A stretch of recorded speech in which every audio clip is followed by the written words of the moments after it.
Este sistema de protección integral contra los rayos está compuesto por lo menos de cuatro pilares fundamentales. Hablemos, por ejemplo, de este ladito empezamos, ¿no? Hay que generar, lo voy a ir remarcando yo con colores. Entonces, este sistema de protección integral, ¿sí?, contra los rayos, hemos estado viendo que los rayos traen muchos problemas. Hay que entenderlos entonces, uno. Perdón, quiero cambiar la geometría. Ahora sí. Hay que proteger mediante un sistema de alarmas. ¿Qué es un sistema de alarmas? Hay que buscar un mecanismo técnico para poder detectar la presencia de tormentas, la presencia o la cercanía de los rayos. Y entonces hay que pensar en un sistema. Enseguida, creo que está en la toma, si no, pues voy a buscar una imagen, se las voy a poner. Voy a ponerles un ejemplo. ¿Qué es lo que hace Asana, por ejemplo? Mediante sus sistemas de alerta temprana, ¿sí?, lo que hacen es eso, detectar tormentas, ¿ya? Y cuando las detectas, tormentas a ciertas distancias en kilómetros, mandan señales de alerta, alarma. Entonces, en los aeropuertos, por ejemplo, cuando hay este sistema de alarma, envía la alerta mediante sirenas, no sé, pues hay varias formas, ¿no? Sirenas o un mensaje, qué sé yo, en pantalla igual. Entonces, los operadores de los aeropuertos, los despachadores, etcétera, analizan esta situación y toman una decisión. Puede que una de las decisiones sea, por ejemplo, cancelar o suspender los vuelos por determinado tiempo.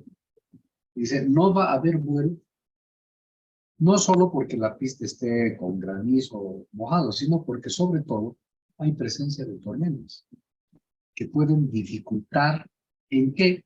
En la navegación de los pilotos con el avión y la comunicación que tiene que haber entre el aeropuerto y el piloto.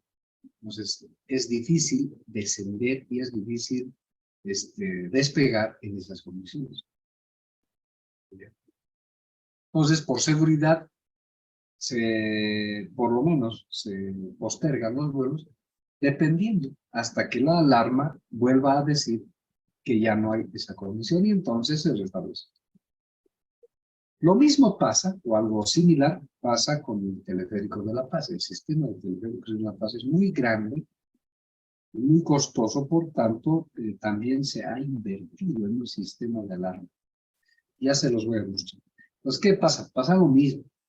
Dependiendo de cómo se ha identificado los grados de peligrosidad y de alarma que se pueden dar, se activa y se toma una decisión y se dice, vamos a detener la línea, no sube ningún pasajero y los que están en línea llegan a la siguiente estación y nadie más sube y todos bajan. Y entonces se detiene el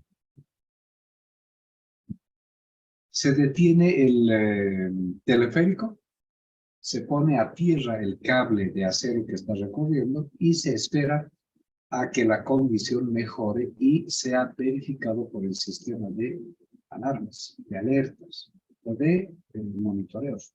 ¿Bien? Entonces, ese es un primer factor importante, saber detectar, tener los medios suficientes para poder saber en qué momento voy a tener yo una información que me permita tomar una decisión. Lo otro tiene que ver, una vez que yo tengo un sistema de alarma, tengo que activar inmediatamente las guías de seguridad personal. Y ahí es como les digo, en el aeropuerto toman una decisión, dice, evacúan, alejan a los aviones, etcétera, y protegen a las personas, ¿no?, para que no pase nada. Y obviamente también las aeronaves. Pero en el caso del teleférico, lo mismo, detienen, hacen que las personas no estén colgadas mucho tiempo, entonces a la siguiente estación y ahí nadie sube hasta que... ¿Ya? Entonces, ese es el otro. En las empresas, ¿sí? En las empresas hay un sistema no necesariamente monitoreado, pero hay un sistema de alarma en base a sirenas. Y entonces se activa un sistema de seguridad. En las mineras, por ejemplo, al lado de una experiencia, en el lado de Potosí, creo que es una Anquil, la empresa grande, que tiene este sistema de alarma. Una sirena suena, o alguien toma la decisión, activa una sirena, y todos abandonan el puesto de trabajo y se van a un sitio determinado por seguridad industrial como un sitio seguro. Todos van ahí. Y obviamente el eléctrico hace la operación de desenergizar las partes importantes de los tableros y se aleje, ¿no? Entonces hay actuaciones. Porque en una empresa, en una fábrica, puede darse riesgos de explosión, ¿no es cierto? Entonces, para evitar esos problemas, hay estas cosas. Pero hay que estar seguros, ¿no? Entonces hay que tomar en cuenta. Ahora bien, una vez que el rayo impacta, hemos visto en el anterior, el rayo va a impactar en alguna medida. Entonces hay que hablar de una protección externa, que básicamente tiene que ver con el objeto de estudio que ahora estamos haciendo, ¿sí? El que va a consistir, ¿sí? Enseguida vamos a desarrollar esto, en poner un parámetro, poner un constante, etc. Básicamente estamos hablando de captar el rayo, ¿sí? Interceptar el rayo con un pararrayos. Por eso se llama pararrayos, para que el rayo impacte. Por eso se dice pararrayos. Para el rayo, ¿sí? Así también hay que entenderlo. Ahora, luego habrá la protección interna, ¿sí? ¿Qué hay en la protección interna? En los tableros eléctricos hay que trabajar en protecciones de sobrevoltaje. Enseguida vamos a ver en qué consiste la sobrevoltaje, vamos a ver un catálogo también, ¿no?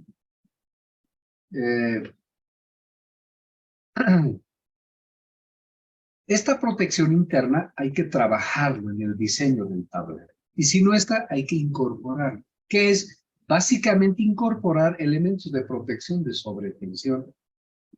¿Sí? ¿Para qué? Para evitar que la sobretensión que se da por efecto de la inducción del rayo hacia las líneas y los circuitos sean eliminados en ese nivel del tablero y no pase hacia dentro de los circuitos y no dañen ningún componente, ninguna máquina en particular. ¿Ya? Ese es el principio. Entonces ahí ven ustedes cuatro columnas importantes que hay que analizar para entender en qué consisten estos sistemas integrados de protección contra daños. Vamos a ver entonces ahora en qué consistirá hacer ahora en la protección externa, que ese es el objeto de nuestro estudio. Por eso está remarcado con este círculo. La protección externa, entonces, es, primero hay que interceptar el rayo. Hay que hacer que el rayo dé con el objeto, con el apunte en franco, con el pararrayo. Hay que interceptarlo. Segundo, hay que conducirlo. Una vez que vamos a interceptarlo, hay que conducirlo. Esa acción de conducir esa corriente de descarga se llama, está hecha a partir del cable de bajar el bajante. Ese elemento es importante. Si ese bajante está en condiciones, el rayo va a ir sin problemas. Y luego hay que darle un lugar donde esa energía, esa corriente, se disperse, se descargue, se suelte y desaparezca si quiere, ¿no? Y esa es la tierra. Entonces, estos tres elementos son los que vamos a ir analizando a partir de ahora todo el tiempo y analizando situación tras situación de acuerdo a nuestro tema. ¿Okay?